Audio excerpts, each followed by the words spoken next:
I was forced to marry the Alpha King while he was in a coma, a cruel joke by his enemies, who thought a half-blood like me would weaken him forever.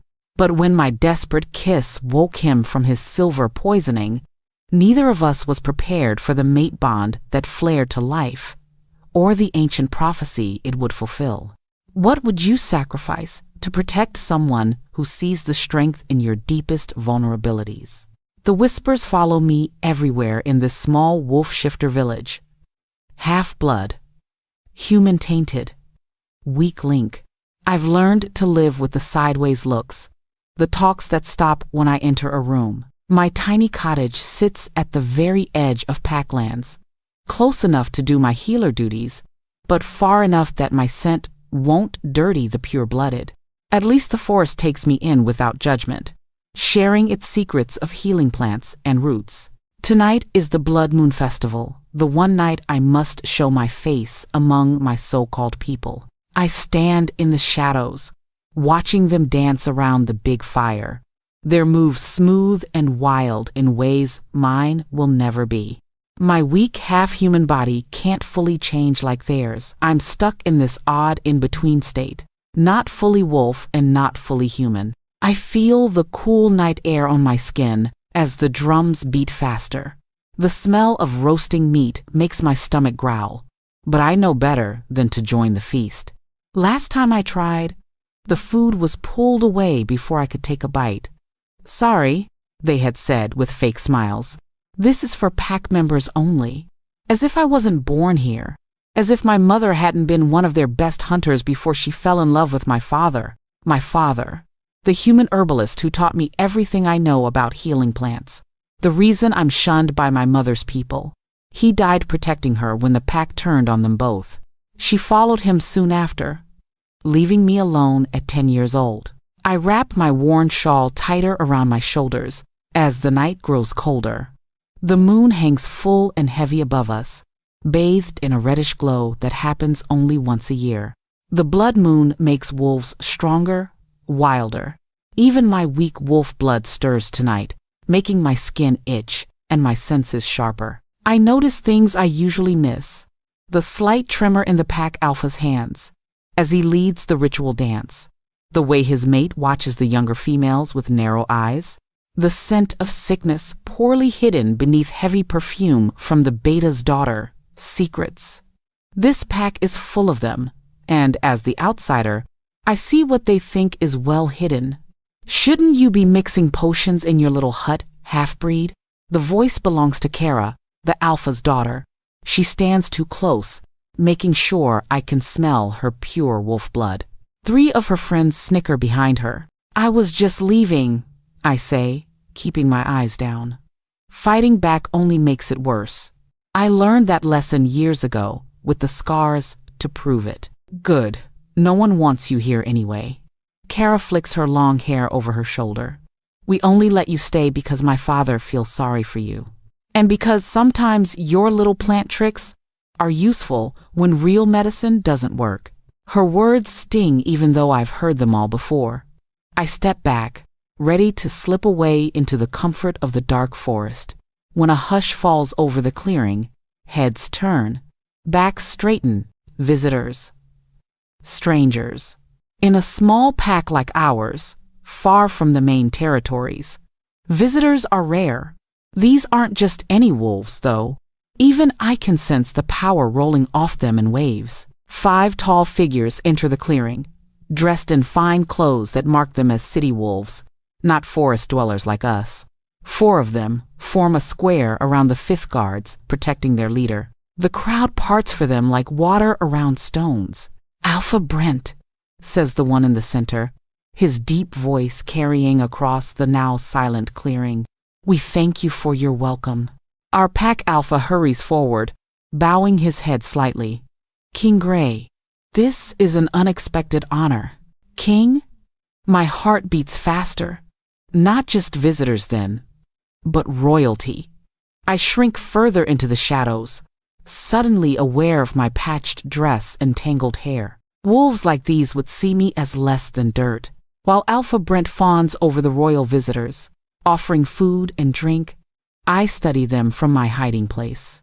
The 4 guards stand alert, their eyes constantly scanning the crowd for threats. The king is younger than I expected, maybe 30, with broad shoulders and a face that would be handsome if not for the cold hardness in his eyes.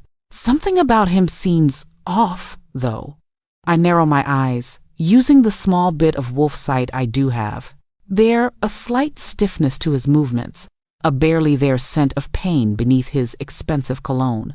The king is injured or ill, hiding it well, but not well enough to fool a healer's trained eye. I should leave now, slip away while everyone is distracted by the royal visit. This is my chance to avoid the usual taunts and accidental shoves that come my way at every gathering. I take a step back, then another. That's when it happens. The king suddenly looks up, his head turning in my direction, as if pulled by a string. For a heartbeat, his eyes search the shadows where I stand. Then they lock with mine. Amber eyes. Wild, powerful. They pierce through me like physical things, sending a shock down my spine that makes my breath catch. I can't look away, can't move, can't think.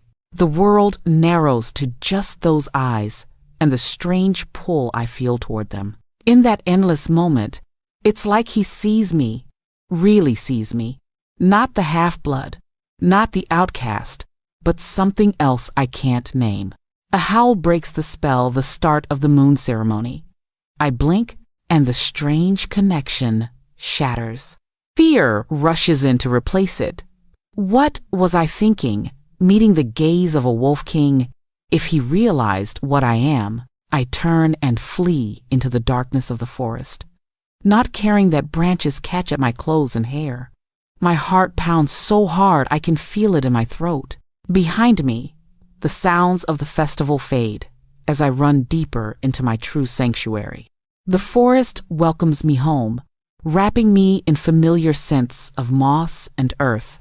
My quick, shallow breaths slowly calm as I follow the hidden path to my cottage. By the time I reach my door, my hands have stopped shaking. Inside, I light a single candle and sink down onto my small bed. What just happened? In 22 years, I've never felt anything like that strange pull, that moment of connection with a stranger. With a king, no less. It was nothing, I tell myself firmly, changing into my sleep clothes. Just the blood moon making everyone act strange. But as I lie in bed, I can't shake the feeling that something has shifted tonight. Like the first small stones that start a landslide, something has been set in motion that I can't stop. Outside my window, the red moon climbs higher, washing my small room in crimson light. I close my eyes against it, trying to forget those amber eyes and the way they seem to see straight through me. Tomorrow things will be back to normal. I'll gather herbs in the morning, treat whoever from the pack needs my skills but won't admit it, and continue my quiet, lonely life. The king and his party will move on, and I'll never see those eyes again. As sleep finally claims me, my dreams are filled with running wolves, blood-red moons, and a pair of amber eyes that follow me no matter how far I flee. 3 days have passed since the Blood Moon Festival, and I've tried hard to forget those amber eyes that seem to look right into my soul. The forest has been kind to me, offering up a bounty of healing herbs after the recent rains. My baskets are full of fresh willow bark for pain, purple coneflower for infections, and bright orange calendula for wounds. These simple plants are my friends in a world where I have few. The storm comes with no warning. One moment I'm hanging bundles of herbs from the rafters of my small cottage, and the next, the sky outside my window turns black as night. Wind howls through the trees, bending them like grass. Rain starts to fall, not in gentle drops, but in sheets that hammer against my roof. I hurry to close my shutters as lightning splits the sky, followed by a boom of thunder so loud it shakes the cups on my table. I've always loved storms. They make me feel less alone, as if the sky itself is keeping me company with its wild song. I stoke my small fire and settle in with a cup of mint tea, listening to the rain. No one from the pack will need me tonight. Even wolves stay home in weather like this. The pounding on my door comes just as I'm about to take my first sip. At first, I think it's just a branch blown against the cottage by the wind. But it comes again, harder this time. Urgent, desperate. "Please," a voice calls from outside, barely loud enough to hear over the storm. "Help us!" My heart jumps to my throat. No one from the pack ever comes to my door at night, and never during a storm. They send messages when they need healing potions, asking me to leave the remedies at the edge of the village, where they won't have to see me. Another flash of lightning lights up the night, and through the cracks in my shutters, I catch a glimpse of the visitors on my doorstep. A tall figure carrying something. No, someone small. The tall one sways on his feet as if about to fall. Fear and caution tell me to stay inside. Wolves from the village coming at night could mean trouble, but my healer's heart won't let me ignore someone in need, especially in this storm. I throw open the door, and the wind nearly tears it from my hands. Rain blows in, soaking my dress in seconds. Lightning flashes again, and I freeze. It's him, the Wolf King from the festival. His fine clothes are torn and muddy now, his face pale with pain. Blood soaks his left side, spreading in a dark stain across his shirt. In his arms, he clutches a small boy of about 5, whose face is buried against the king's chest. "Silver poisoning," the king gasps, his voice rough with pain. As the words leave his lips, his knees buckle. He falls forward, somehow still keeping the child safe in his arms, even as he collapses onto my floor. I slam the door shut against the storm and rush to his side. The little boy looks up at me with big, frightened eyes, still clinging to the fallen king. "It's okay," I tell him, keeping my voice gentle despite my racing heart. "I'm going to help him. What's your name?" "Nico," the boy whispers, his lower lip trembling. "Is Uncle Gray going to die?" "Uncle Gray." The king's name. A name I shouldn't know. Wolves like me aren't supposed to know the names of kings. "Not if I can help it, I promise. Though silver poisoning is deadly to our kind, even full-blooded wolves rarely survive it. With my mixed blood, I've never had to worry about silver, but I've treated it in others. Never a case this bad, though. Nico, I need to get your uncle to the bed so I can help him. Can you be brave and sit by the fire for me?"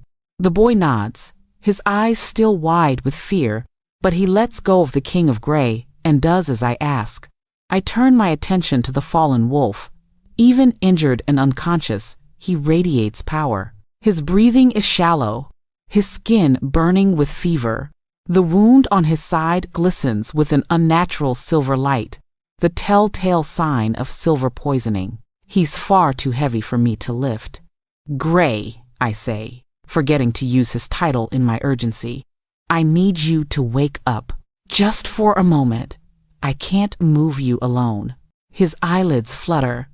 Those amber eyes focus on me with effort. "You," he whispers, and I'm not sure if it's surprise or recognition in his voice. "Yes, me, the half-blood from the festival. I need you to help me get you to the bed. The boy is safe, but you won't be if we don't treat that wound." Something like a smile touches his lips before pain washes it away. With a grunt, he pushes himself up, leaning heavily on me as I guide him the few steps to my small bed. The moment he's lying down, his eyes close again, his breathing even more labored than before. I cut away his shirt to reveal the wound, a deep gash in his side with silver dust ground into it. No wonder he's in such bad shape. This wasn't an accident. Someone tried to kill him. The next hours blur together as I clean the wound as best I can, drawing out the silver with a poultice of plantain and elm bark. The king thrashes in pain when I work, his strength even in weakness nearly throwing me across the room. Twice I have to stop and comfort Nico, who cries when his uncle shouts in pain. "Why don't you help me make some tea for when your uncle wakes up?" I suggest to distract the boy, His small hands are careful as he helps me measure dried mint and honey. His clothes are as fine as his uncle's were, though now they're dirty and torn. "Where are your parents, Nico?" I ask gently as we work. His lower lip trembles again. "Mama and Papa are in heaven. Uncle Gray takes care of me now." My heart aches for him. Another orphan, like me. "Well, now we're both taking care of your uncle, and he's lucky to have you." This brings a smile to his tear-stained face. "Uncle Gray says I'm very good at being quiet when there's danger." Danger. The word hangs in the air between us. Whatever happened to the king, whoever hurt him, they might still be looking for him. And now, they could be looking for me too. By dawn, the storm has passed, leaving a clean-washed world outside my windows. The king's fever has broken, but he hasn't woken again. His breathing is stronger though, which gives me hope. Nico has finally fallen asleep, curled up in the chair by the fire like a puppy. I make a fresh poultice for the king's wound. As I press it gently against his side, those amber eyes open, clearer now. They fix on me with the same intensity as at the festival. "You saved us," he says, his voice still rough but stronger. "I'm a healer. It's what I do." I try to sound matter-of-fact, though my heart is racing again under his gaze. Most would turn away a strange wolf at their door, especially at night, especially in a storm. I shrug, uncomfortable with his steady gaze. "I'm not most people." "No," he agrees. "You're not." His eyes drift to where Nico sleeps. "The boy? He's well?" "Just tired and scared. He's been very brave." I finish bandaging the wound and step back. "You need to rest. Silver poisoning isn't something to take lightly, even for a king." A shadow passes over his face. "You know who I am." Everyone at the festival knew. It's not every day royalty visits our small pack. I busy myself cleaning up the bloody cloths, avoiding his eyes now. "Why are you here? What happened to you?" He's quiet so long I think he might not answer. When he does, his voice is low. "My brother tried to kill me. He put silver in my wine at a feast, and when that didn't work, he sent assassins. We barely escaped the palace." I freeze, my back to him. "Why come here? To our territory? It was the closest border we could cross. I didn't expect to collapse at your door." The storm confused our direction. I turn to face him, this wounded king who has brought danger to my doorstep. "So your enemies might follow you here." It's not a question, but he answers anyway. "Yes, I'm sorry for the danger I've brought to you. Once I can stand, we'll leave." Nico stirs in the chair, making small sounds of distress in his sleep. Gray's face softens as he looks at the boy. "He's all I have left now. My brother would have killed him too, just to make sure no one stood between him and the throne." The raw pain in his voice touches something in me. I know what it's like to be hunted, to be unwanted, to be the one others wish would disappear. "You'll stay until you're well enough to travel safely," I say, surprising myself with the firmness in my voice. "Both of you." "You don't know what you're offering," Gray warns, though relief shows in his eyes. "If they find us here, then we'll deal with that when it happens." I check Nico's forehead for fever, a healer's habit, and pull a blanket over his small body. "For now, you both need rest and safety. I can offer that much, at least." As I move about the cottage, preparing a simple breakfast of porridge and dried berries, I feel Gray's eyes following me, not with the disgust or pity I'm used to from the pack, but with something else. Curiosity, maybe. Or gratitude. "I don't even know your name," he says when I bring him a cup of willowbark tea for the pain. "Sarah," I tell him, suddenly shy. No one has asked my name in years. To the pack, I'm just the half-blood or the healer on a good day. "Sarah," he repeats, as if testing how it feels on his tongue. "Thank you, Sarah." And in that moment, with the morning sun streaming through my windows and a wolf king saying my name like it matters, I wonder if I've made a terrible mistake or the first right choice of my life. The days blend together as I care for my unexpected guests. My small cottage feels both crowded and somehow more alive than it's ever been. Gray's wound heals slowly. Silver poisoning fights against even the strongest remedies. But each day, his color improves and his strength returns bit by bit. Nico bounces back faster, the way children do. His fear melts away like spring snow, replaced by endless curiosity about everything in my little home. "What's this one for?" he asks, pointing to a jar of dried leaves on my shelf. "That's lemon balm," I tell him as I stir a pot of broth on the fire. "It helps people sleep when bad dreams wake them up." Nico's small fingers touch the jar gently. I have bad dreams sometimes. About the night the bad men came. I stop stirring and kneel down to his level. His brown eyes, so different from his uncle's amber ones, are wide with remembered fear. "Would you like me to make you some lemon balm tea tonight? It might help." He nods, then throws his arms around my neck in a sudden hug that makes my heart squeeze. I can't remember the last time anyone hugged me. Wolves from the village see me as useful at best, dirty at worst. Never someone to touch with affection. "Can I help you pick more plants?" Nico asks when he pulls away. "Uncle Gray says I need to learn useful things." "Of course you can. We'll go this afternoon if your uncle feels well enough to be alone for a while." Gray has been watching our exchange from the bed where he still spends most of his time. When I glance his way, the softness in his eyes makes me look away quickly, my cheeks growing warm. "I think I can manage not to die for an hour," he says, his voice holding a touch of humor that still surprises me. Kings aren't supposed to make jokes, especially not with half-bloods like me. True to my word, I take Nico to the forest that afternoon. The boy skips beside me on the narrow path, asking questions about every plant, rock, and bug we pass. His joy at simply being outside is catching, and I find myself smiling more than I have in years. "You have to be very gentle with the plants," I explain as I show him how to harvest feverfew without killing the whole plant. "Take only what you need, and always thank the plant for its gift." "Do the plants hear you?" Nico asks, his face serious as he carefully copies my movements. "My father thought so.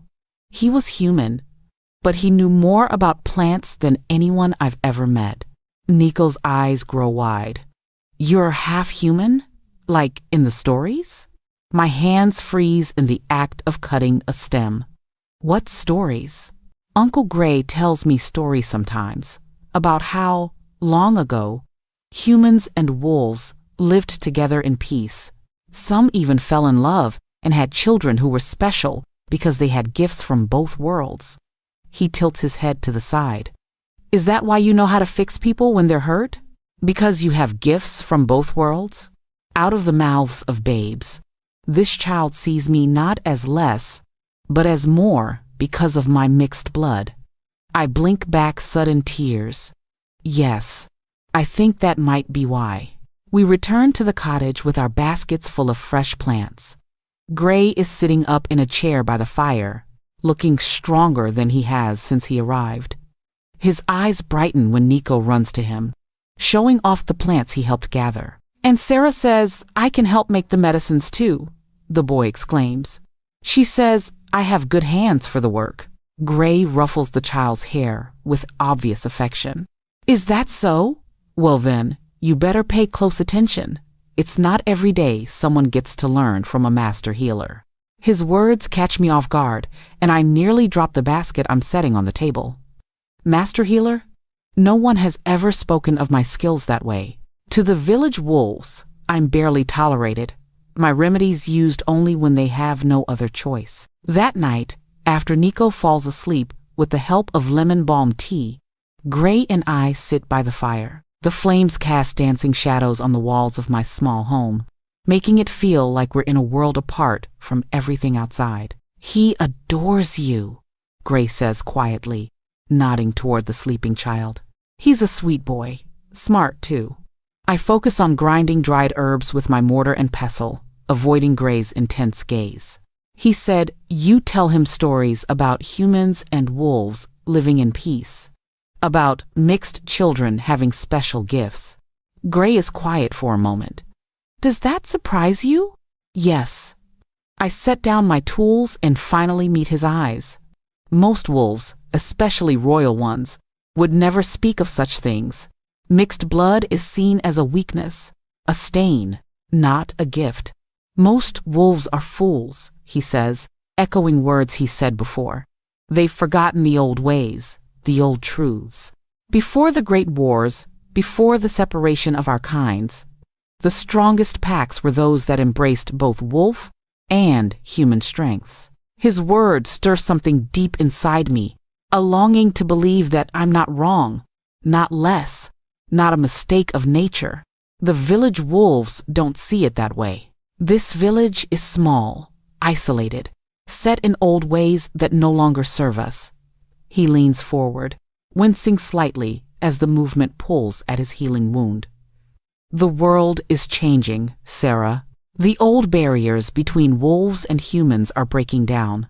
Those who cling to the past will be left behind. Is that why your brother tried to kill you? Because you believe these things?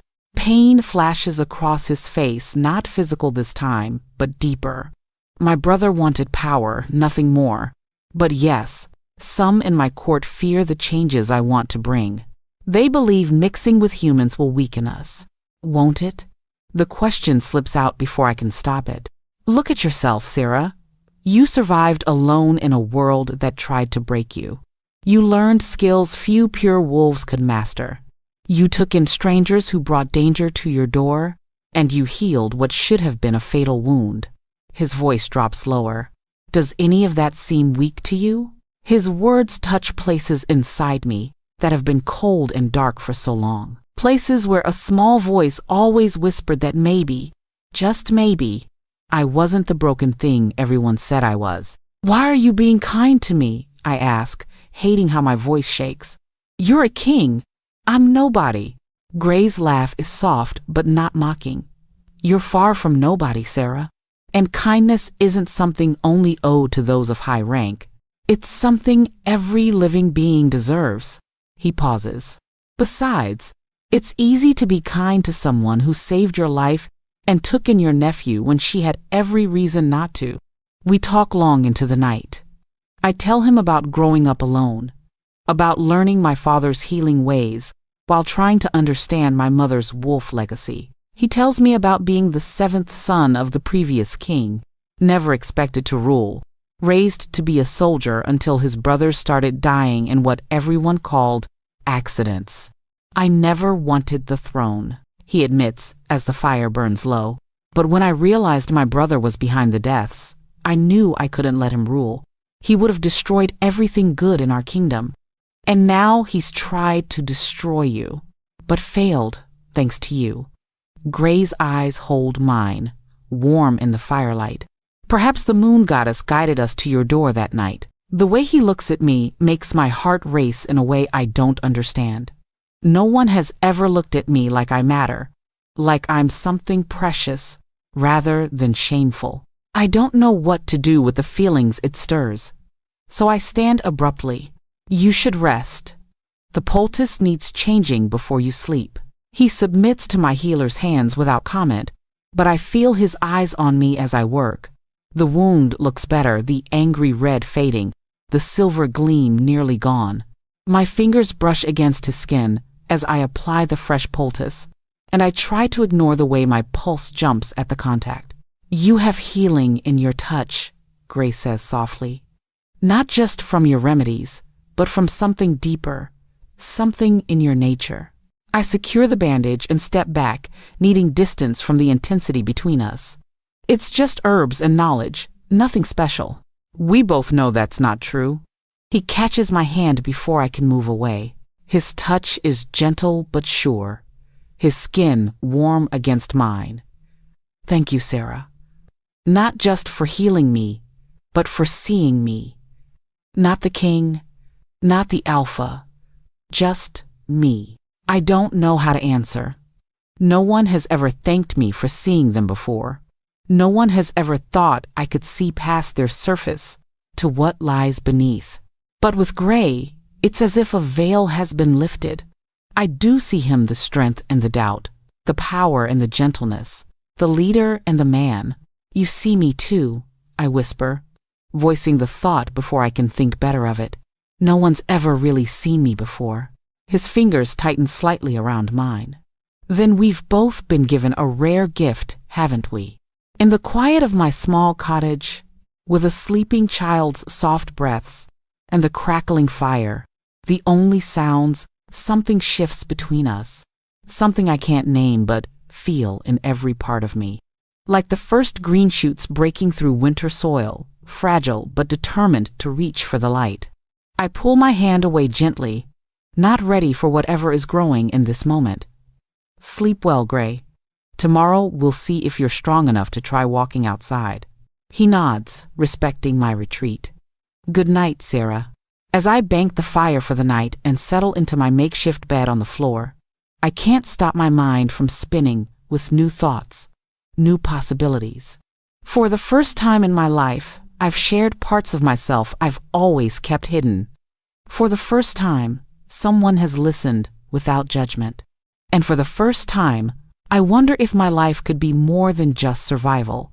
If perhaps there's a place where I could truly belong. 2 weeks pass in a gentle rhythm I never thought possible in my lonely life. Gray grows stronger each day, now able to walk the paths near my cottage without pain. Nico follows me everywhere, his small hands becoming skilled at sorting herbs and grinding medicines. We form a strange little family in my tiny home, sharing meals and stories by the fire each night. I try not to think about how it will end, how one day soon Gray will be well enough to return to his kingdom, taking Nico with him, how my cottage will feel emptier than ever before. Instead, I focus on the now, the sound of Nico's laughter as he chases butterflies outside, the warmth in Gray's eyes when he watches me work, the peaceful feeling of belonging I've never known before. This morning dawns clear and bright, the forest alive with birdsong. I wake early as always, careful not to disturb Gray, who sleeps on my bed while I take the floor. Nico is curled up in the small chair we've padded with blankets, his face peaceful in sleep. I slip outside to gather fresh dew from the leaves for a special tonic. The air smells of pine and wildflowers, and I breathe deeply, trying to store this moment in my memory. Soon they'll leave, and I'll need these memories to warm the cold days ahead. When I return, Gray is awake, sitting at the small table by the window. Sunlight catches in his dark hair, turning the edges to gold. He looks more like a king today than he has since arriving at my door. His back straight, his shoulders set with quiet strength. Good morning, I say, setting down my small bowl of dew. You look well. His smile makes my heart do that strange fluttering thing I still haven't gotten used to. I feel well, better than I have in a long time. He watches as I begin preparing breakfast. Your remedies have worked wonders. The body knows how to heal itself. I just help it along. I measure oats into a pot of water, adding a pinch of dried berries. We should check your wound again today. If it's closed properly, you won't need the poultice anymore. Gray nods, but I can see something weighing on his mind. Sarah, we need to talk about what happens next. And there it is, the moment I've been avoiding. The reminder that this peaceful time has always had an end date. I focus on stirring the porridge, not trusting myself to look at him. You're nearly healed. You'll be able to travel soon. Yes, my people will be looking for me. Those loyal to me will have secured the capital by now. He pauses, and I can feel his eyes on me. I need to return and secure Nico's position as my heir. I nod, still not looking up. Of course, he's your family. Your responsibility, Sarah. Gray's voice is gentle but firm, making me finally meet his gaze. I want you to come with us. The wooden spoon slips from my fingers, clattering against the pot. What? Come with us to the northern court. I need a royal healer, someone I can trust completely, someone with skills unlike any other. He leans forward. That's you. Hope flares bright and painful in my chest before common sense douses it. A half-blood in the royal court? Your nobles would never accept me. Some won't at first, he admits. But they'll learn, as I have, that your mixed blood makes you stronger, not weaker, and as king, my word is law. Before I can answer, Nico stirs, sitting up and rubbing his eyes. Morning, he mumbles, climbing down from his chair and coming to hug my legs as has become his morning habit. I ruffle his hair, grateful for the interruption. Hungry, little wolf? Breakfast is almost ready. The conversation shifts to simpler things, but Gray's offer hangs in the air between us. Could I really leave the only home I've ever known? Could I face a court full of pure-blooded wolves who would look at me with the same disgust as the village pack? Would Gray's protection be enough? After breakfast, Nico wants to check the berry bushes we found yesterday. Gray offers to take him, giving me time alone with my thoughts. I watch them from the doorway as they head down the path, the tall king walking slowly to match the boy's shorter steps, their hands linked. The sight makes my throat tight with emotion I can't name. I'm so lost in watching them that I almost miss it, a slight shift in the forest sounds. The birds have gone quiet.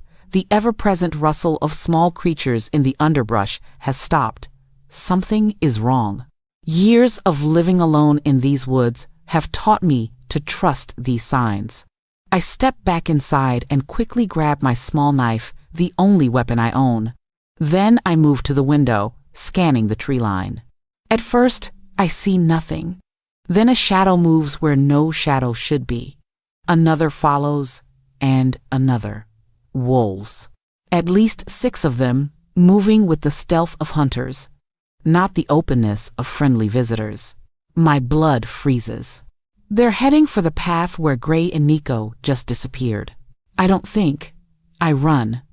My feet find the familiar forest path without conscious thought as I race toward the berry bushes. I have to warn them, have to reach them before a howl cuts through the forest, followed by a child's frightened scream. Nico. I push myself faster, branches whipping my face as I run. I burst into the small clearing with the berry bushes just as 6 wolves emerge from the trees surrounding Gray and Nico. Gray stands tall, the boy behind him, protected by his body. The wolves shift to human form as I skid to a stop at the edge of the clearing. I recognize their scent now, not from our village pack, but strangers, dangerous ones. Hand over the alpha and the child, the tallest one demands, eyes flicking dismissively over me as I move to stand beside Gray. This doesn't concern you, half-breed. His words are like a slap, but I stand my ground. You're on territory that's under my protection. A lie, but they don't know that. The leader's laugh is ugly. Protection? From what? A human-tainted runt who can't even shift properly? Gray's hand finds mine, squeezing once in warning or comfort. I'm not sure which. Sarah, take Nico and go. I'm not leaving you, I whisper back. The leader steps closer. Our orders are simple. The false king dies, and the brat too. No loose ends. Your orders come from a dead man, Gray says, his voice suddenly different, deeper, laced with a power I've never heard before. My brother is no more. His betrayal cost him his life. Something shifts in the air around us. The forest seems to hold its breath as Gray moves forward, placing himself between us and the intruders. Though he wears simple clothes borrowed from my small supply, he suddenly looks every inch a king. You will leave, he commands, his voice so thick with authority that even I feel compelled to obey. You will not return. You will not remember the child. The intruders struggle visibly, their bodies twitching as if fighting against invisible bonds. One by one, they take small steps backward. all except the leader, who plants his feet and bares his teeth in a snarl. King Gray. He spits the name like a curse. Your brother seeks what's his. And then something happens that makes my breath catch. Gray's eyes change, not to the wolf gold I've seen when village wolves get angry, but to true alpha red. Red as blood. Red as the moon that night at the festival. My brother is dead, Gray says, each word falling like a stone. And if any of his followers come near what's mine again, they will join him. Power radiates from him in waves I can almost see, making the air shimmer around his body. This is alpha energy, beyond anything I've ever felt. It presses against my skin, makes my knees want to buckle. The leader finally breaks, turning to flee with his followers into the trees. Gray watches until they're gone, then turns to us, his eyes fading back to their normal amber. Are you both all right? He asks, kneeling to check Miko for injuries. The boy nods, his eyes wide with a mix of fear and awe.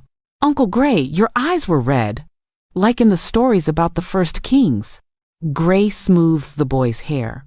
Just a trick of the light, little one, but I know better. What I just saw wasn't a trick or a story. It was power, ancient and terrible, the kind spoken of in whispers around packfires. The kind that hasn't been seen in generations. You're not just an alpha, I say when we're safely back in my cottage. Nico playing with wooden figures, Gray carved for him. Who are you really? Gray's gaze is steady as he faces me across the small room. I told you the truth. I am king of the Northern Territories. What I didn't explain is what that truly means. The red eyes, I whisper. They say only the true line of the first wolf can call on that power. Yes, my family carries the old blood, the first blood. It's why my brother wanted the throne so badly. Not just for power, but for the ancient magic that comes with it. Gray steps closer to me. It's why I have to go back. The throne must be secured by one who respects its true purpose, not to rule over others, but to protect. I try to make sense of what I've just learned, what I've just seen. This man who has slept in my home, eaten at my table, is not just royalty but something out of legend. And now he stands before me, looking at me with a tenderness that makes no sense given who he is and who I am. Today, when the leader called me half-breed, I pause, gathering courage to ask the question burning in my mind. It didn't seem to bother you. Gray's smile is sad. Because it's a word without meaning to me. Your blood is not what defines you, Sarah. Your heart is. Your courage. Your healing hands. He reaches out, his fingers brushing a scratch on my cheek from the branches that whipped me as I ran to warn them. Your loyalty. His touch makes me shiver despite the warmth of the cottage. They'll come back, I say, changing the subject before my feelings overwhelm me. With more wolves next time. Yes, Gray's face grows serious, which is why we need to leave, soon, tonight, if possible. He takes my hands in his eyes never leaving mine. Come with us, Sarah, please. You're not safe here anymore, and... He pauses. And I can't bear the thought of leaving you behind. His words hang in the air between us, heavy with meaning I'm afraid to examine too closely. The sensible part of me says this is madness, leaving my home to follow a king to a court that will despise me. But another part?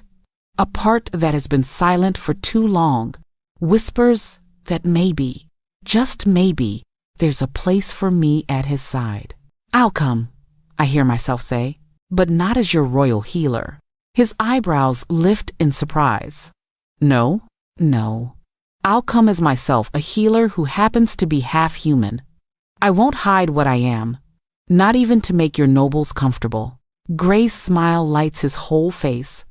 I would expect nothing less from you, Sarah. As we begin to pack the few things I can't bear to leave behind, I wonder if I've made the wisest choice, or the most foolish one of my life. But watching Gray with Nico, Seeing the protective way they both now look at me, I can't bring myself to regret it. For the first time, I'm choosing my path instead of just accepting the one others have laid out for me. We leave under cover of night, the three of us slipping through the forest like shadows. I carry only one small bag with my most precious herbs and my father's old book of healing wisdom. Everything else stays behind the cottage that has been my home and prison for all my life. The garden I've tended since I was a child. The worn furniture that has known only my touch for years. My throat tightens as I close the door for the last time. But I don't look back. Looking back makes it harder to move forward. Gray leads us along hidden paths even I don't know, his night vision better than mine. Nico walks between us, his small hand warm in mine. The boy is quiet, sensing the need for silence, but his eyes are bright with excitement at the adventure. "Where are we going?" I whisper when we stop to rest near a small stream. "The Northern Territories are many days' travel from here. There's a safe house 2 days north," Gray says, helping Nico drink from his cupped hands. "My trusted guards will meet us there. They've been searching for us since we disappeared." I dip my fingers in the cool water, watching the ripples spread. "How will they find us?" Gray's smile is mysterious in the moonlight. The bond between an alpha and his pack is strong, stronger still for a king. "They'll find us." We travel through that night and the next day, stopping only for brief rests. Gray is fully healed now, his strength returned, but I notice how he slows his pace for Nico and me. By the second night, the boy is too tired to walk. Gray carries him on his back, Nico's head nodding against his shoulder as he fights sleep. The safe house turns out to be a small cabin deep in the forest, well hidden by thick trees and bushes. It's dusty and cold when we arrive, but still cleaner and bigger than my cottage. Gray lights a fire while I make a bed for Nico from blankets stored in a trunk.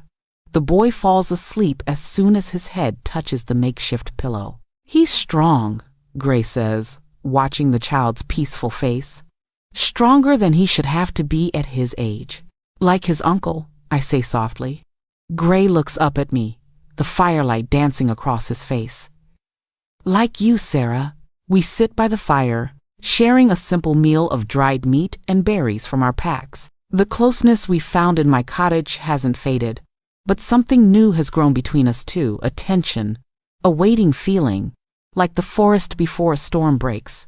"Tell me about your kingdom," I say to break the silence. "What is it like?" Gray's eyes grow distant, seeing things I can't. Beautiful, wild in some places, tamed in others. The palace sits on a hill overlooking a city where wolves and humans live side by side, though not without tensions. Humans and wolves together? I thought the territories were separate. They were, once. But the old ways are changing, as I told you. In the north, we've begun to remember the strength that comes from unity. He pokes the fire, sending sparks up the chimney. It's why some resist my rule. They fear change, fear losing the old hierarchies that put pure-blooded wolves at the top. I pull my knees to my chest, suddenly cold despite the fire. Then they'll hate me. Some will, he admits, never one to soften hard truths. At first, but they'll learn, as I have, that the old stories were right. Those of mixed blood often have gifts pure wolves lack. Like what? I can't shift fully. I'm weaker, slower, but your senses are sharper in other ways. Your healing touch is stronger than any wolf healer I've known. And you see with both wolf and human eyes, understanding both worlds in a way few can. His words warm something in me, some frozen place that has always believed I was less, broken, wrong. You really believe that? I know it. I've seen it. Gray moves closer, his shoulder touching mine as we sit side by side. And you'll be under my protection. No one will dare harm or insult you. The way he says it makes me believe him. But doubts still whisper in my mind. Will your people accept a half-blood in your court? Won't it weaken your position? Gray is quiet for a moment, staring into the flames. There's something I haven't told you, Sarah. Something I should have shared sooner. My heart beats faster at his serious tone. What is it? The night of the festival, when our eyes met across the clearing. Did you feel something? A pull? A connection? I swallow hard, remembering the strange tug I felt in my chest, the way I couldn't look away from those amber eyes. Yes, I felt it too. Gray turns to face me fully now. Among our kind, there's a rare bond that sometimes forms. The old texts call it a soul bond or mate bond. It happens instantly, without warning, joining two souls who are meant to balance and complete each other. My breath catches. Like love at first sight? Deeper than that. More primal, more certain. His voice drops lower. It's considered sacred, blessed by the moon goddess herself. Even the most traditional wolves bow to its power. The weight of his words sinks in slowly. Are you saying you and I? I believe so. I've never felt anything like what I felt when I saw you. And these weeks with you have only strengthened that belief. Gray takes my hands in his touch sending warmth up my arms. It would explain why I was drawn to your cottage that night, even half dead with silver poisoning. Why your touch heals me faster than should be possible. Why I can't imagine returning to my life without you in it. My mind spins with his words. A mate bond, with a king.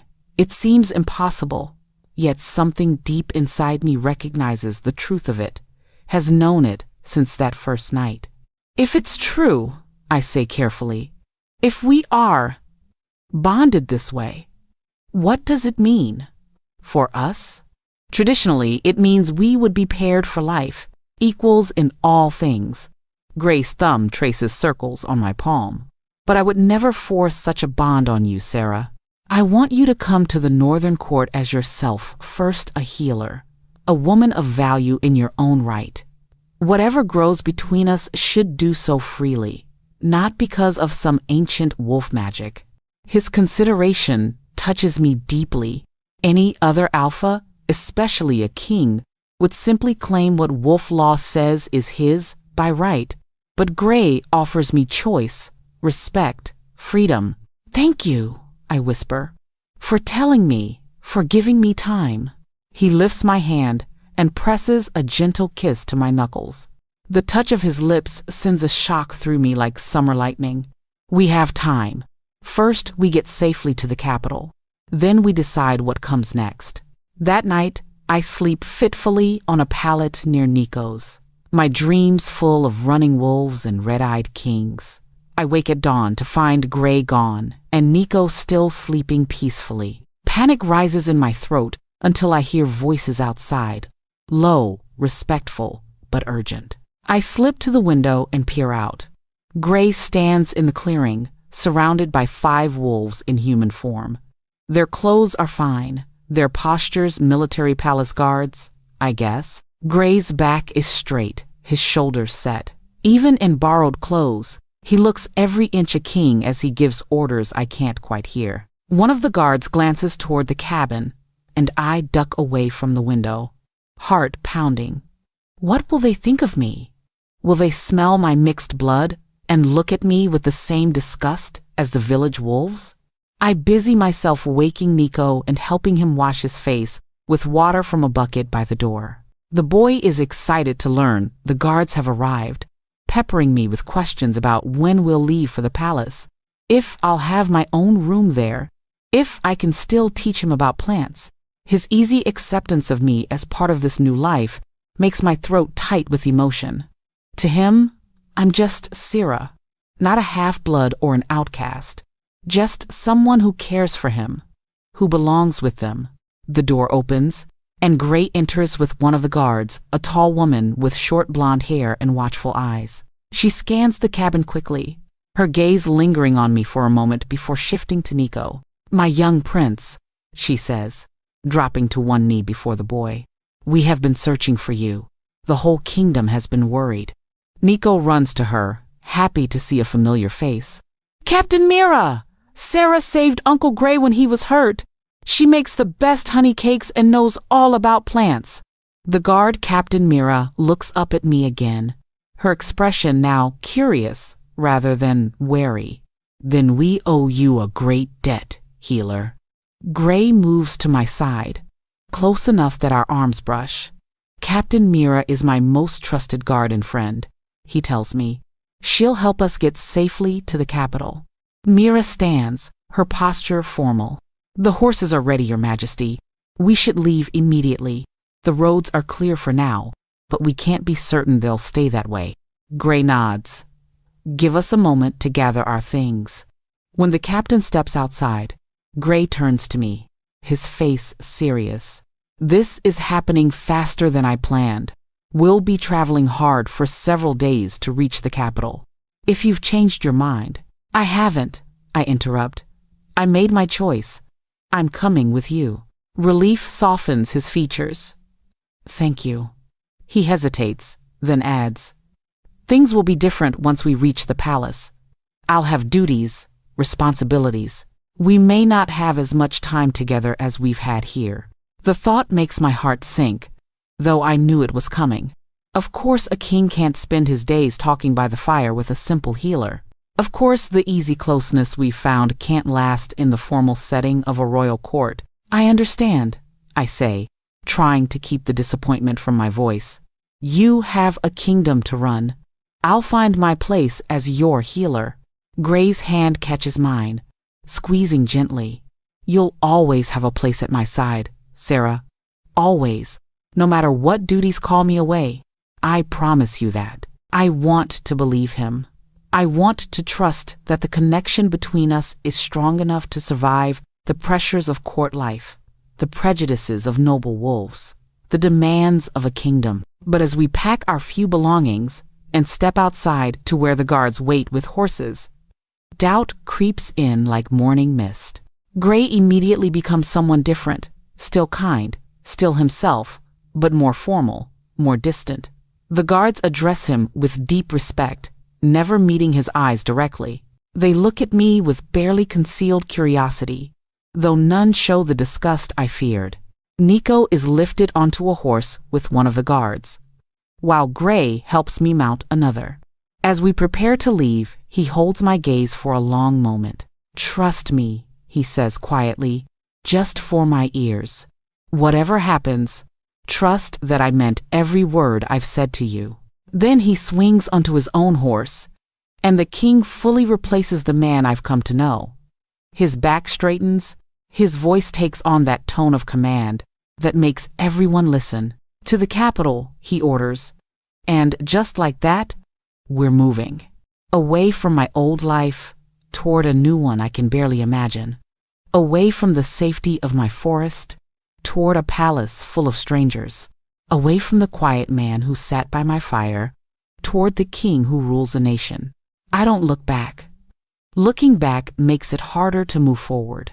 But as the trees close behind us, I can't help wondering if I'll ever see my Gray again, or if the king has taken him from me forever. 3 months have passed since we arrived at the Northern Palace. I still get lost in its winding hallways and grand rooms, so different from my tiny cottage in the forest. The palace sits high on a hill, its stone walls gleaming white in the sun, overlooking a busy city where wolves and humans live side by side, just as Gray said. My rooms are bigger than my entire cottage. Was a bedroom with a soft bed covered in furs, a sitting room with chairs near a fireplace, and a small workroom where I can mix my remedies.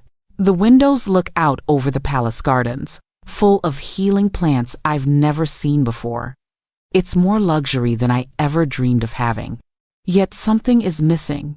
Or rather, someone. Gray is every bit the king here. From the moment we arrived, he was swept into meetings, ceremonies, and the endless work of ruling. I see him at formal dinners where he sits far from me at the head table. Sometimes he visits the healing rooms where I've started working with the palace healers. But we haven't had a real talk, just the two of us, since the night before we left the safe house. Nico visits me every day, at least. The boy has tutors now, learning to read and write and fight as befits a prince. But he always finds time to help me gather herbs or mix simple remedies. He tells me about his lessons and the palace gossip with the open heart of a child. Through him, I learn bits and pieces about Gray, how tired he looks in private, how he asks about me, how he's fighting with his council over new laws. I try to find my place here. The head palace healer, an older wolf named Thora, was wary of me at first, but has grown to respect my knowledge of plants that wolf healers don't use. The servants are polite if distant. The nobles are worse. They whisper behind their hands when I pass, turning their noses away from my human stink as if I can't hear them. Only Captain Mira treats me as an equal, sometimes sitting with me at meals or showing me parts of the palace I haven't discovered yet. She never mentions my mixed blood, never wrinkles her nose at my scent. When I asked her why once, she showed me a scar on her arm where the fur doesn't grow properly when she shifts. Battle wound, she explained. Some see it as a mark of weakness, that I couldn't heal cleanly. I see it as proof I survived. We all have our marks, Sarah. Yours are just more visible to those with small minds. Today, I'm in the healing rooms, grinding dried rosemary for a headache remedy. Thora has gone to the lower town to help with a difficult birth, leaving me in charge. It's quiet this morning, with only a kitchen boy being treated for a minor burn by one of the younger healers. The door swings open, and Nico bursts in, his face flushed and eyes bright with excitement. "Sarah! Sarah!" he calls, running to me. "Uncle Gray says I can go to the summer fair in the city tomorrow. Will you come with us? Please say yes." I set down my mortar and pestle, smiling at his enthusiasm. "Slow down, little wolf. What summer fair? It happens every year when the sun is highest," he explains, bouncing on his toes. "There are games and sweet treats and music and people doing tricks. Uncle Gray says the whole palace will go, and I can wear normal clothes instead of prince clothes." The thought of seeing Gray outside the palace, away from his formal duties, makes my heart beat faster. "I'd love to come, if your uncle thinks it's appropriate." Nico grins. "He said especially to ask you. He says you've been working too hard and need a day of fun." I blink in surprise. Gray noticed how hard I've been working? Even with all his duties, he's been watching over me? "Then please tell your uncle I accept," I say, warmth spreading through my chest. Nico hugs me tight. "I'll tell him right now. He's in a boring meeting, but he said I could interrupt for this." After he races out, I return to my work with a lighter heart. Tomorrow I'll see Gray, really see him for the first time in months. Perhaps we can finally talk about the mate bond he mentioned, about what my place here truly is. The next morning, I wake with the sun and take extra care with my appearance. I wash my hair with lavender water and wear my nicest dress, still simple compared to the court ladies' fine gowns, but clean and well made. Mira helped me find a seamstress in the city who didn't mind working for a half-blood, and the 3 dresses she made me are the first new clothes I've had in years. A knock on my door makes my heart jump, but it's only a palace page. The royal party is gathering in the main courtyard. "Healer Sarah," the boy says with a bow. "Prince Nico asked me to escort you." I follow him through the maze of hallways to the front of the palace, where horses and carriages wait. Nobles in fine riding clothes mill about, ladies with parasols and gentlemen with polished boots. I feel suddenly out of place in my simple blue dress. Then I see Nico waving wildly from beside a beautiful white horse. Gray stands next to him, looking more relaxed than I've seen him since we arrived. He's dressed simply today, a fine white shirt open at the collar, dark riding pants, no crown or royal emblems. When he sees me, his whole face lights up. "Sarah," he says, moving toward me, "you came. I promised Nico I would." My voice comes out softer than I intended. Gray's eyes never leave my face. "Thank you." It means a great deal to him, and to me. Before I can respond, Nico grabs my hand. Sarah, you're riding with us in the front. Uncle Gray said so. Gray smiles at the boy's enthusiasm. If that suits you, Sarah, you can ride in a carriage if you prefer. I'd rather stay with you both, I say, meaning it more than he can know. A stable boy brings forward a gentle-looking brown mare. This is Willow, Gray tells me. She's calm and sweet-tempered. Can you ride? A little, I admit. The village hunters sometimes let me use their horses to gather herbs from distant places. Gray helps me mount, his hands strong and sure on my waist. The brief contact sends warmth through me, reminding me of quieter days in my cottage. His touch lingers a moment longer than necessary, and when our eyes meet, I see the same memory in his. We ride at the front of the procession, Nico chattering happily between us as we make our way down the winding road to the city. Gray points out landmarks, telling stories of the city's history that make Nico giggle and me smile. For a few precious hours, it feels like we're a family again, the way we were in my cottage. The city is alive with color and noise for the fair. Streets normally used for trading are lined with stalls selling sweet treats, handmade toys, and beautiful cloth. Musicians play on every corner, and children run laughing through the crowds. The people cheer when they see Gray, calling blessings to their king and young prince. Some stare at me riding beside them, whispers following us like shadows. I hear the familiar words half-blood, human-tainted, but they matter less with Gray and Nico beside me, their smiles washing away the sting. We spend the day wandering the fair, Gray buying sweet honey cakes for Nico and insisting I try spiced wine that warms me from the inside out. For a few hours, the weight of the crown seems to lift from Gray's shoulders. He laughs more freely, touches my arm or back to guide me through crowds, bends to whisper jokes in my ear that make me blush and smile. By mid-afternoon, Nico has tired himself out with excitement. I think the prince needs a rest, Gray says, noticing the boy's drooping eyes. There's a quiet garden near the old temple where we can sit for a while. He leads us away from the noisy fair to a small, walled garden where ancient trees provide cool shade. Nico curls up on a bench with his head in my lap and falls asleep almost instantly. Gray sits beside us, his arms stretched along the back of the bench behind me. He adores you, Gray says softly, watching the sleeping child. He tells everyone who will listen about his Aunt Sarah, who makes the best medicines and knows all the plant stories. My heart squeezes at the title. Aunt? That's how he thinks of you. Gray's eyes meet mine. As family, the word hangs between us, full of meaning and promise. Family. Something I haven't had since my parents died. Something I never thought I'd have again. Gray, I begin, gathering courage to ask the questions that have haunted me these past months. What am I to you? Why did you really bring me here? He takes a deep breath, as if preparing for something difficult. You are. But before he can finish, the sound of running feet interrupts us. A palace guard appears at the garden entrance, face grim. Your Majesty, he says with a quick bow. Forgive the interruption, but there's urgent news. The council demands your presence immediately. Gray's expression hardens into the king's mask I've grown used to seeing. What's happened? There's been a decree from the High Alpha Council regarding the prince and the half-blood. My blood turns to ice at the guard's words. Gray stands immediately. Wake him gently, he tells me, nodding at Nico. We need to return to the palace now.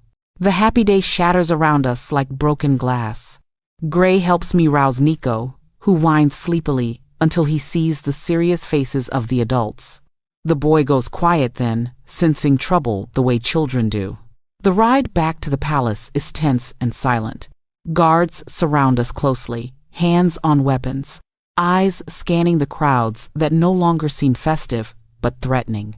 Gray rides beside me, but his mind is clearly elsewhere, his jaw tight, his eyes hard. At the palace gates, More guards wait. Captain Mira steps forward, her face grave. The council is assembled in the Great Hall, Your Majesty. They have representatives from the High Alpha Council with them. Gray nods once. Take the prince to his rooms. Double the guard. No one sees him without my direct order. Mira turns to me. And the healer? Gray's eyes meet mine for a brief, pained moment. Escort her to her rooms as well. Post guards. Gray, I say, fear making my voice shake. What's happening? He moves his horse closer to mine, leaning in to speak so only I can hear. The High Alpha Council governs all wolf territories. They rarely interfere with kingdom matters unless, he pauses, unless they believe ancient law has been broken. What ancient law? I don't know yet, but I will handle this, Sarah. His voice drops even lower. Trust me. Remember what I promised you.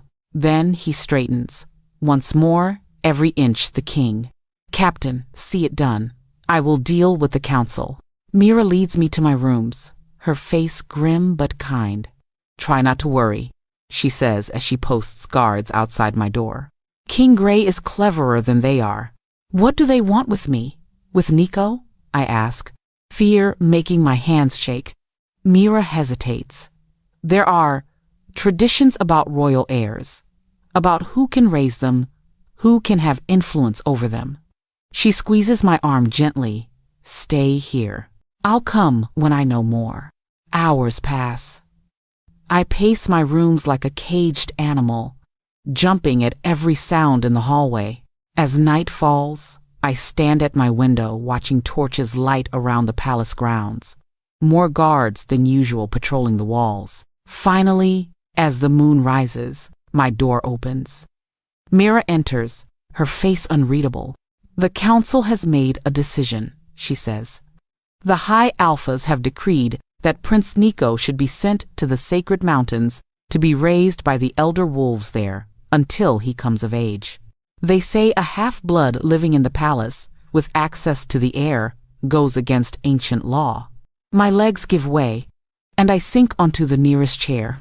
They want to take Nico away because of me? Mira nods, her eyes sad. They claim your influence is corrupting, that a royal heir should be raised only by pure-blooded wolves who understand tradition. Anger burns through my fear. That's absurd. Nico is thriving here. Gray is his guardian, his uncle. I know, and the king fought them. But the High Alpha Council's word is law, even to kings. Mira kneels beside my chair. Sarah, they're coming for the prince at dawn, taking him to the mountains. No. The word tears from my throat.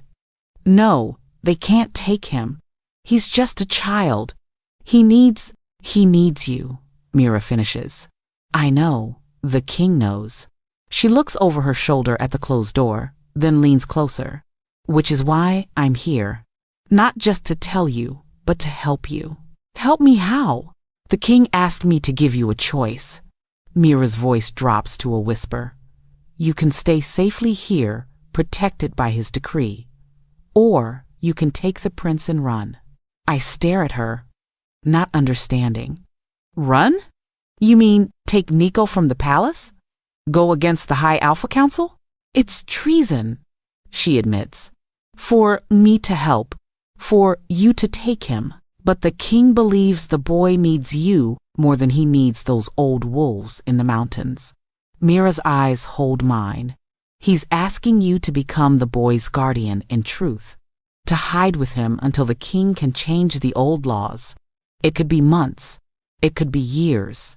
The weight of the decision presses on me. To refuse means letting Nico be taken by strangers, raised without love, without the family he's come to trust. To accept means becoming a fugitive, hunted by the most powerful wolves in all the territories. But one thing makes the choice clear, a memory of Nico's small hand in mine as we gathered herbs, his sleepy head on my lap today in the garden, his voice calling me Aunt Sira with such easy love. I'll do it, I say, standing up. Tell me how. Mira's relief is visible. The king suspected you would say that. There's a plan already in motion. As she outlines Gray's secret preparations, I realize he anticipated this moment. Perhaps has been preparing for it since we arrived. Hidden routes out of the palace. A cottage deep in the eastern forest, stocked with supplies. Gold coins sewn into a cloak for emergencies. Why would Gray risk so much? I ask when she finishes. His throne, his kingdom, all for this? Mira's smile is sad but knowing. Some bonds are stronger than crowns, Sarah. Some families are chosen, not born. She stands, straightening her uniform. Be ready at midnight. Pack only what you can carry. I'll bring the prince to you. After she leaves, I move with purpose, packing my healing supplies, the book my father left me, a change of clothes. Each item I choose might be all we have in our new life as fugitives. As I work, my mind races with questions. Will Gray ever be able to change the laws? Will Nico forgive me for taking him from his home? Will I ever see Gray again? Or is this sacrifice the end of whatever might have been between us? But beneath the questions, one certainty burns bright. I won't let them separate me from the child who has become my family. I won't let them take Nico to a cold mountain to be raised by wolves who see only his bloodline, not his heart. For the first time in my life, I'll fight for what matters most. Not just survive, but defy. Not just accept, but change. Whatever comes next, whatever price we pay, Nico won't face it alone. That much, at least, I can promise. 2 years pass in the small cottage deep in the eastern forest. Seasons change around our hidden home. Leaves turn gold and fall. Snow piles against the walls. Spring brings new green life. Summer fills our garden with food and herbs. The cottage has become a true home, warm with memories and small comforts we've built together. Nico has grown taller, his face losing its baby roundness. At 7, he's quick and clever, his eyes bright with intelligence. As he learns reading and numbers from books, Captain Mira brings on her secret visits every few months. From me, he learns the healing ways which plants cure fevers, how to set a broken bone, when to gather roots by the light of the moon. Mira is our only link to the world outside our forest. She brings supplies we can't grow or make, news of the kingdom, and most precious of all, messages from Gray. His letters, written in a strong hand on fine paper, are few and carefully worded, never saying too much in case they fall into the wrong hands. But I keep each one in a wooden box beneath my bed, reading them on lonely nights when Nico sleeps. From these letters and Mira's reports, I piece together what's happening in the kingdom. Gray fights a political battle against the High Alpha Council, working to change laws that have stood for centuries. The council resists, calling him human-tainted for his views. Some nobles stand with him, others against him. The kingdom is divided, balanced on the edge of conflict, and through it all, they hunt for us, the half-blood healer who stole the air. Rewards are offered in every territory. Posters with our descriptions hang in village squares. We never venture far from our cottage, never speak to the rare travelers who pass nearby on the old forest road. Tonight, Nico sleeps peacefully in his small bed as I sit by the fire, grinding dried herbs for winter remedies. The autumn air has turned cold, and I've banked the fire high to keep the chill away. My mind wanders to Gray, wondering where he is tonight. If he's warm and safe in his palace, or traveling the kingdom gathering support as he often does. The sudden howl cuts through my thoughts like a knife. A wolf close to our cottage. Then another joins, and another, until the night fills with their voices. My heart freezes in my chest. In 2 years, we've never had wolves so near our sanctuary. I rush to Nico's bed, shaking him gently. Wake up, little wolf. We need to be quiet now. His eyes open instantly, years of drills making him alert without question. Are they here? The bad wolves? I don't know. I help him into warm clothes and boots. But we need to be ready. We've planned for this moment since the first day packs always prepared by the door. A hidden path through the back garden to the deep forest, where even wolves might lose our trail. Nico grabs his small bag without being told, his face solemn and brave beyond his years. Remember what to do? I ask, pulling on my own cloak. He nods. Stay quiet. Stay close. If we get separated, hide and wait for you or Captain Mira or... His voice drops to a whisper. Uncle Gray. The howls grow closer, moving with purpose toward our cottage. I peek through the shuttered window and see them dark shapes moving between the trees, at least 10 of them. Too many to fight, too many to outrun if they catch our scent. I make a quick decision. Change of plans. We'll use the root cellar. I pull up the hidden trapdoor in the kitchen floor, revealing rough steps leading down into darkness. Hurry now. Nico climbs down without hesitation, and I follow, pulling the door closed above us. The cellar is cold and smells of earth and stored vegetables. I feel my way to the small shelf, where we keep emergency supplies.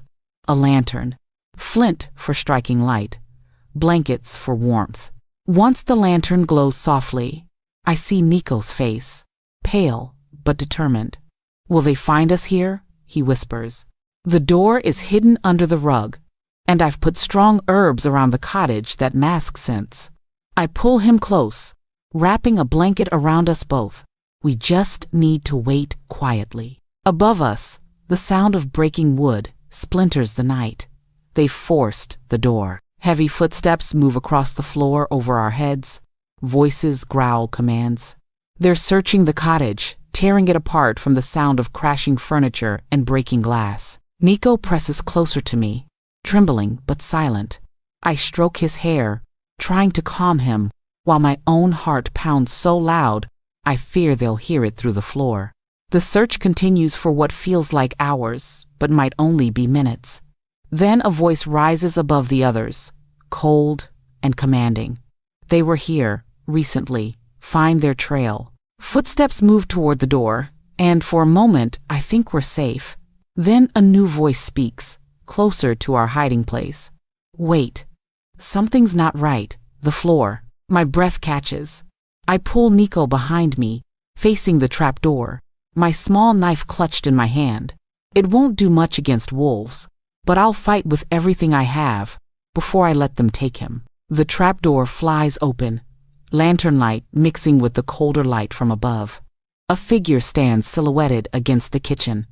Large, powerful, familiar. Sarah. Gray's voice breaks on my name as he drops to his knees at the cellar entrance. Nico. I can't move, can't speak, can't believe what I'm seeing. Gray, here, in our hidden cottage. Gray, with wolves who broke down our door and searched our home like enemies. Nico has no such hesitation.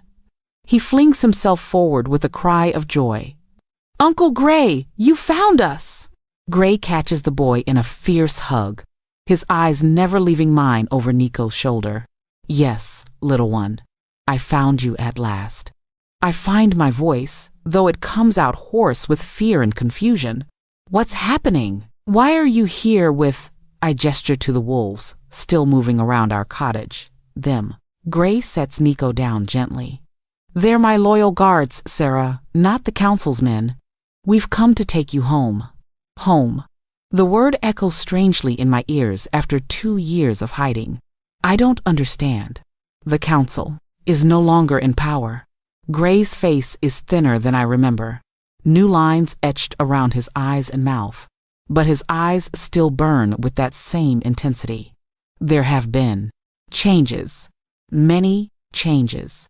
I'll explain everything, but first we need to get you both safely to the palace. I climb shakily from the cellar, helping Nico up after me. Our cottage is in ruins, tables overturned, shelves emptied, my carefully stored herbs scattered across the floor. The home we've made together destroyed in minutes. Anger flares through my confusion. You could have knocked. A smile tugs at Gray's mouth, that same half-smile I remember from days by my fire long ago. I wasn't sure it was really you.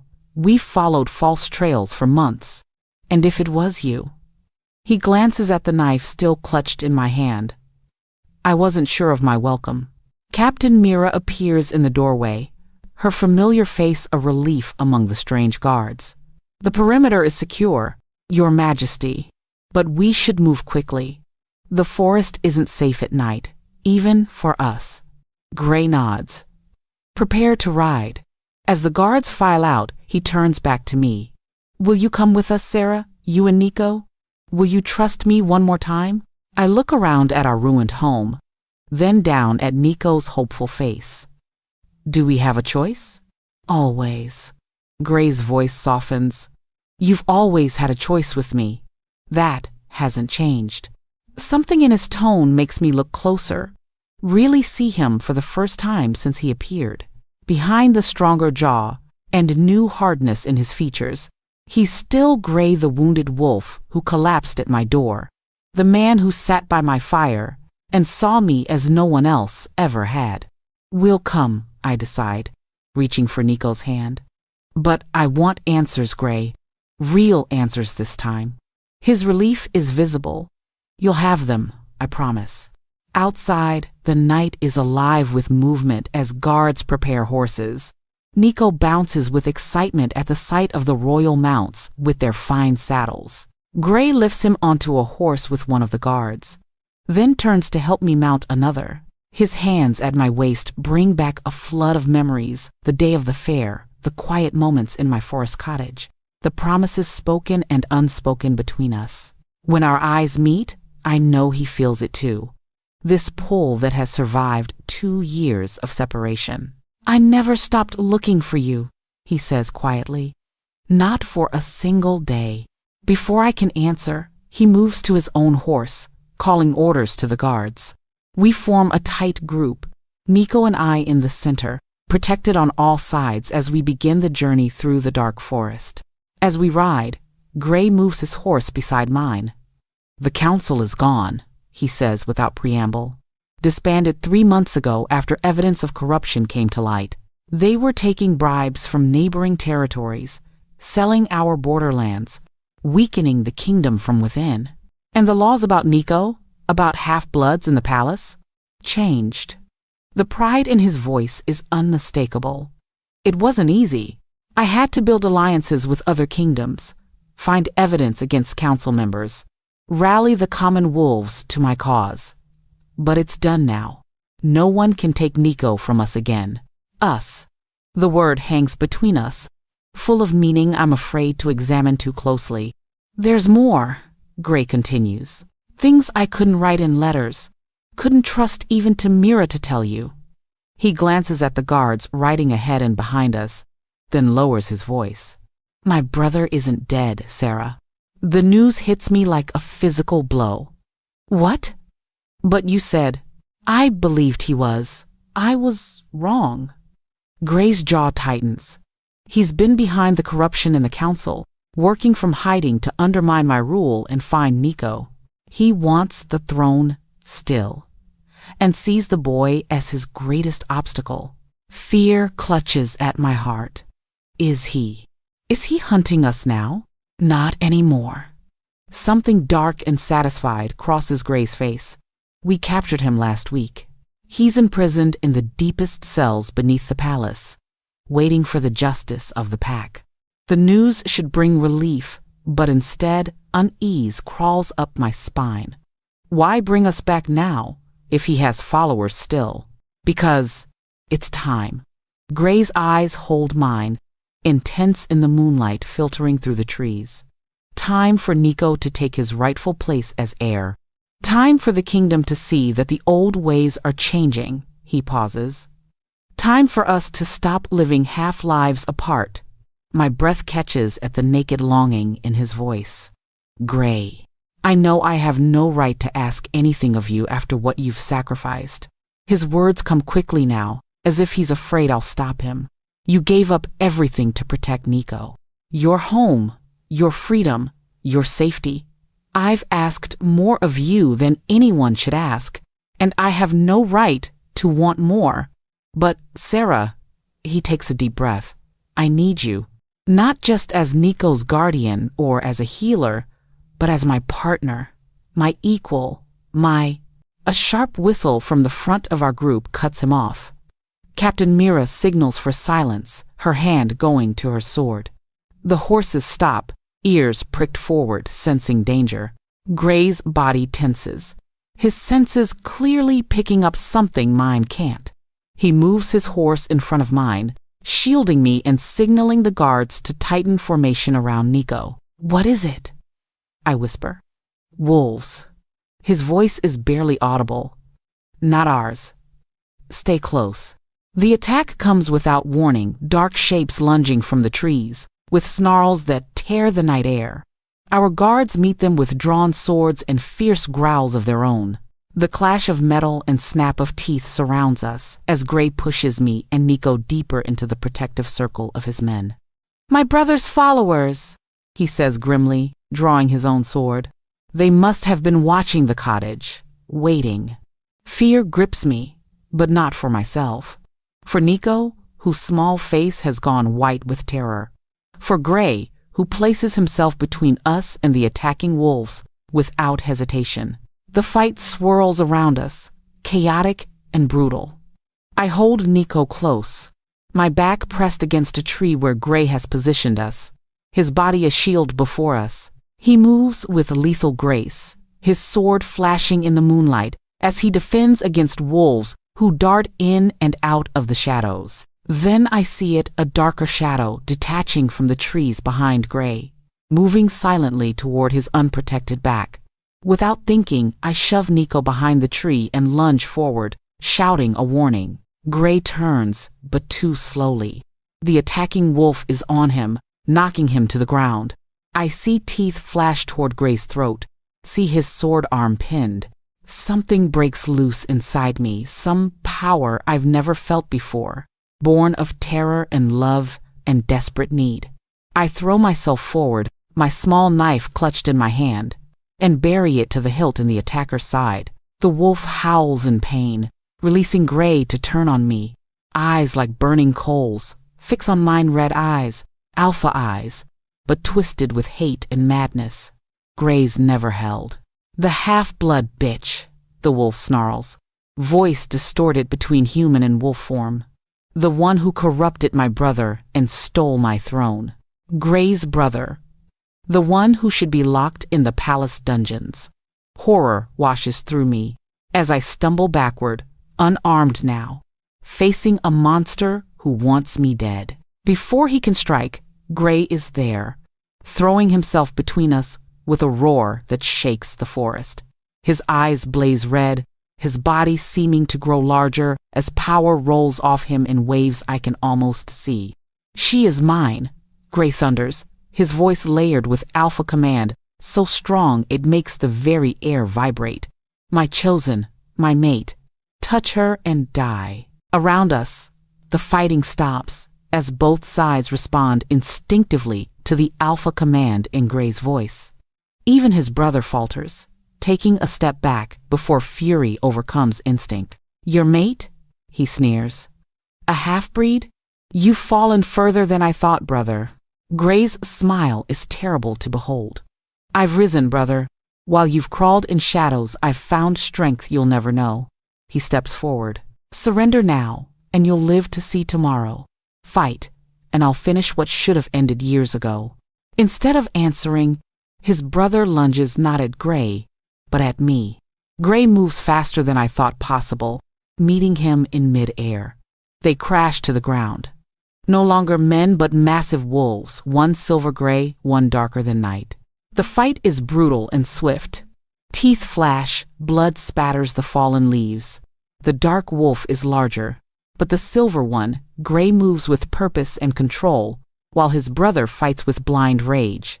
It ends with a terrible yelp as Gray's teeth close on his brother's throat. A killing bite, held just short of fatal pressure. The dark wolf goes limp in submission, beaten. Gray shifts back to human form, his face splattered with blood, but his eyes clear as he looks at me. "Are you hurt?" I shake my head, unable to speak. Around us, the remaining attackers are being bound by Gray's guards. Nico peeks from behind the tree, his eyes wide with awe and fear. Gray turns to Captain Mira. "Secure my brother. He'll face the pack's justice when we return." His voice softens as he looks at Nico. "The prince rides with me now, Sarah too." He helps me onto his horse, then lifts Nico up to sit before me. Gray mounts behind us, his arms creating a circle of safety as he takes the reins. Pressed between them, the two people I love most in the world, I finally let myself believe we might truly be going home. As we ride through the night toward the distant lights of the capital city, Gray's voice is warm against my ear. "You saved my life, again. You saved ours, again." I lean back slightly, allowing myself to rest against his chest. "Did you mean it? What you said back there?" His arms tighten around us. "Every word. You are mine, Sarah, as I am yours. If you choose it. And if I don't, if I just want to be Nico's guardian or a palace healer, then that's what you'll be." He presses a gentle kiss to the top of my head. "But I hope you choose more. I hope you choose us." Nico, half asleep against me, mumbles, "Are we going home now? For real?" Gray's voice, when he answers, holds all the certainty I've been missing for 2 years. "Yes, little wolf, we're all going home." And as the palace appears on the horizon, gleaming white in the first light of dawn, I let myself believe that maybe, just maybe, home isn't a place at all.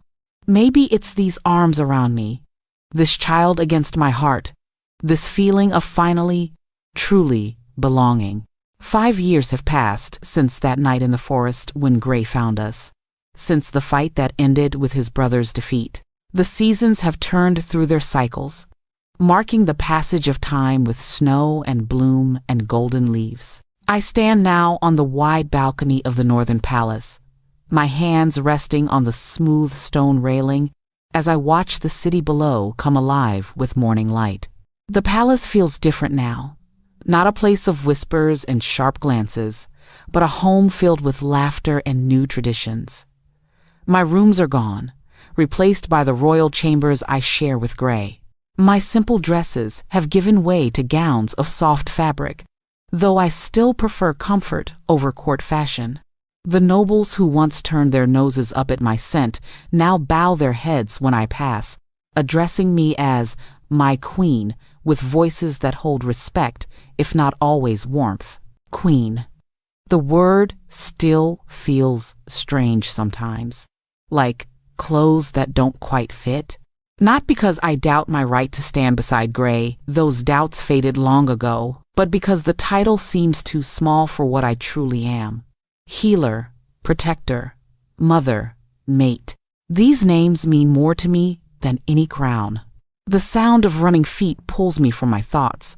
Nico races onto the balcony, all long limbs and boundless energy at 12 years old. His dark hair falls into eyes that shine with excitement as he skids to a stop beside me. "They're coming!" he announces, bouncing on his toes. "I saw them from the tower. The first banners just appeared on the North Road." I smile at his enthusiasm. "Already?" "They're early." Captain Mira says they rode through the night. Nico leans over the railing, trying to see the road that approaches the city gates. "Can we go down to meet them, please?" "Your father will want to greet them formally in the Great Hall," I remind him. "There's a proper way to welcome visiting royalty." Nico makes a face. "Proper is boring. The Southern Princess won't care about all that ceremony. Her letter said she hates it as much as I do." I hide my smile. The Southern Princess, a girl of 11 with a reputation for intelligence and stubborn independence, has been exchanging letters with Nico for months as part of the new alliance between our kingdoms. Their friendship, cultivated through words on paper, might someday grow into something more, but for now, they're just children eager to meet a pen friend. Proper may be boring, comes a deep voice from the doorway, but sometimes necessary. Gray steps onto the balcony, the morning sun turning his dark hair to silver at the temples. 5 years as king have added new lines around his eyes and mouth, but they're mostly laugh lines now, not the worry lines he wore when we first met. He moves to my side, his hand finding mine with the easy familiarity of long love. Father, Nico turns his pleading eyes to Gray. Tell Mother we can go down to meet them, just us, without all the boring lords and ministers. Gray's thumb traces circles on the back of my hand as he pretends to consider. Well, I suppose we could greet them at the city gate rather than waiting in the great hall. A less formal welcome might make our young guest feel more at ease. Nico whoops with joy, then catches himself, trying to look more dignified as befits the crown prince. I mean, that seems like a wise diplomatic decision. Gray and I exchange amused glances. Very diplomatic, Gray agrees solemnly. Go change into something suitable for meeting our allies, then meet us in the courtyard. As Nico races off, Gray pulls me closer, pressing a kiss to my temple. You look thoughtful this morning. What's on your mind? Just remembering how far we've come. I lean into his warmth. 5 years ago, I was hiding in a forest cottage, terrified that wolves would find us. Now I'm welcoming visiting royalty as queen. Having second thoughts? Gray's voice holds no worry, just gentle curiosity. I shake my head. No, just marvel sometimes at the path that brought us here. I turn to face him, my hands finding their place against his chest.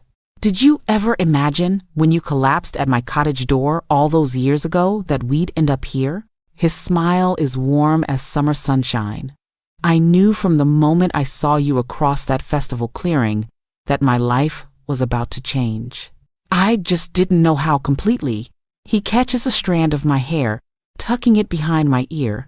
Do you remember what I said the night we mate bonded?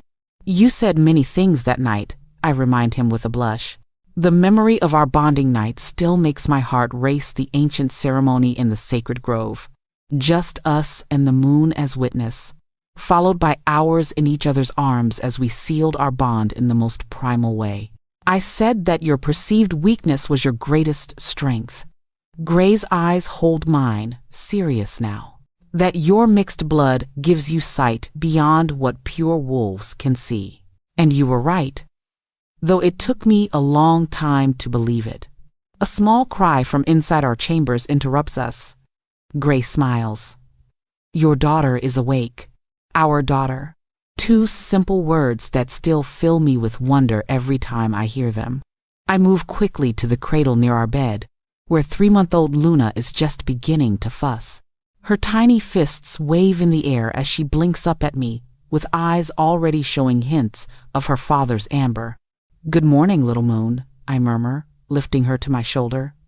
She settles instantly, her small body warm against mine.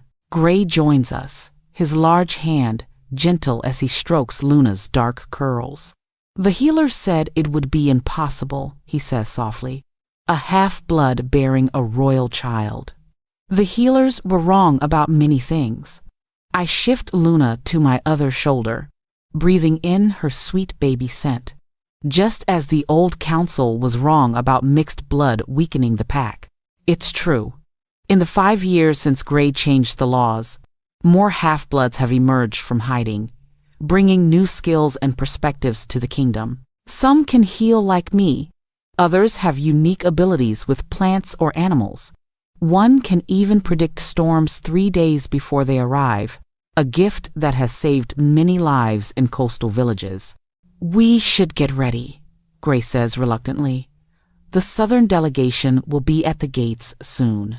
I nod, moving to the large wardrobe that holds my royal clothes. Will you take Luna while I dress? She likes the sound of your heartbeat. Gray takes our daughter with practiced ease, cradling her against his broad chest. The sight still melts something inside me, this powerful alpha king, this warrior who can command with just his voice.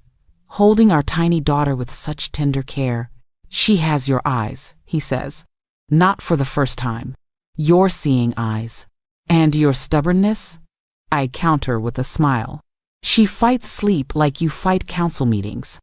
Gray laughs, the sound making Luna coo in response. A good trait in a princess. She'll need stubborn determination when she's older. The mention of Luna's future brings a shadow to my thoughts.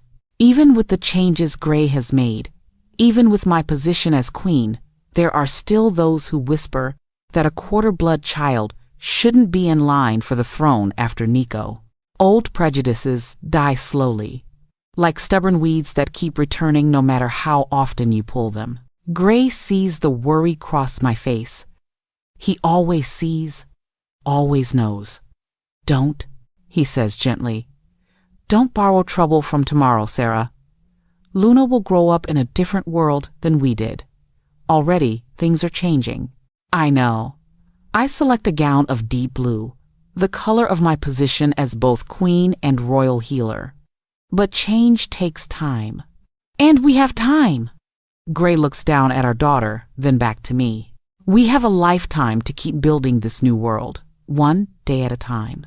I dress quickly, with help from my maid, who arrives precisely on time as always. My hair is arranged in the simple style I prefer, half up, half flowing down my back, with small white flowers woven through the braided crown. The silver circlet of the queen rests lightly on my head, no heavier than the flower crowns Nico used to make me in our forest cottage. When we're both ready, Gray hands Luna to her nursemaid, with instructions to bring her down to the courtyard when it's time to greet our guests. Then he offers me his arm, every inch the king in his formal clothes, though his eyes still hold the warmth of the man I fell in love with by a cottage fireplace. Ready, my queen? He asks. I place my hand on his arm, feeling the strength beneath the fine fabric. Ready, my king? We walk through the palace halls together, servants and guards bowing as we pass. Nico waits for us in the main courtyard, bouncing impatiently beside Captain Mira, who looks as steady and loyal as ever. Finally, he exclaims when he sees us. Can we go now? Gray laughs. Yes, impatient one, we can go. The royal procession forms around us, guards in their fine uniforms, ministers in formal robes. Mira leading the way with her hand resting on her sword hilt, more from habit than any expectation of danger. As we pass through the palace gates onto the wide road that leads to the city, people line the streets to catch a glimpse of the royal family. What strikes me most, as we make our way toward the city gates, is how the crowd has changed over the years. Among the wolf faces are human ones too, and many with the slightly sharper features that mark those of mixed blood like me. They call greetings not just to Gray but to me as well, their voices warm with genuine affection. The healer queen, they call. Blessings on Queen Sarah. Some hold up children for me to see, children who might once have been hidden away in shame for their mixed blood, now proudly displayed in the sunshine. Women press forward to touch my gown as we pass, whispering thanks for the healing houses I've established throughout the kingdom, where my remedies are taught and shared freely with all who need them. Nico walks ahead of us, waving to the people with the easy confidence of a boy who has never known the isolation I felt at his age. The people call his name too, with the special affection they reserve for the young prince who spends as much time in the city streets as the palace halls. At the city gates, a small delegation of palace guards meets us with news that the southern delegation is just minutes away. Nico can barely contain his excitement, peering down the road for the first sight of their banners. Gray squeezes my hand. Nervous? A little, I admit. The Southern Kingdom has been slower to accept the new ways. What if they see me and regret the alliance? Then they're fools. Gray's voice holds absolute certainty. And I don't make alliances with fools. Before I can respond, Luna is brought to us, now awake and curious about the colorful crowd. I take her in my arms just as horns sound to announce the arrival of our guests. The southern delegation appears around the bend in the road. Horses and carriages, flying banners of green and gold, guards in gleaming armor, nobles in fine traveling clothes. At their head rides the Southern King, a man I've met only once before at our wedding. Beside him, on a small white horse, sits a girl with bright red hair and a determined set to her chin, the Southern Princess, Nico's pen friend. The moment she sees Nico, her serious face breaks into a wide smile. As the formal greetings begin, with Gray and the Southern King exchanging ceremonial words of welcome, I stand tall beside my husband, our daughter in my arms, our son fidgeting impatiently at my side. The sun warms my face, the weight of my circlet feels natural now, and the voices of our people rise around us in a happy hum. In this moment, with my family beside me and a kingdom spread out before us, I finally understand what Gray meant all those years ago by the strength in weakness. My human blood, once seen as a stain, has become a bridge between two worlds. My healing hands, once valued only in secret, now touch lives across the kingdom.